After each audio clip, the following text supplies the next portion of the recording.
తాజాగా విడుదలైన బాహుబలి 2 సినిమా ఎంతో మందికి దేశవ్యాప్తంగా పేరు ప్రఖ్యాతులు తీసుకొచ్చిపెట్టింది. ముఖ్యంగా ఈ సినిమాలో శివగామి పాత్ర పోషించిన రమ్యకృష్ణ, కట్టప్పగా నటించిన సత్యరాజుల నటనకు ప్రేక్షకులందరూ నీరాజనాలు పడుతున్నారు.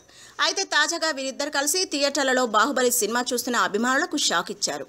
చెన్నైలోని ఓ థియేటర్లో బాహుబలి 2 ఫస్ట్ హాఫ్ చూసి డ్రింక్స్, స్నాక్స్ కోసం బయటకు వెళ్లిన ప్రేక్షకులకు తిరిగి లోపలికి వచ్చి తెరపై వస్తున్న దృశ్యాన్ని చూసి షాక్ అయిపోయారు. ఎందుకంటే రాజమాత శివగామితో కట్టు బానిస కట్టప్ప రొమాన్స్ చేస్తూ కనిపించాడు. దీంతో వారికి కాసేపు ఏమీ అర్థం కాలేదు.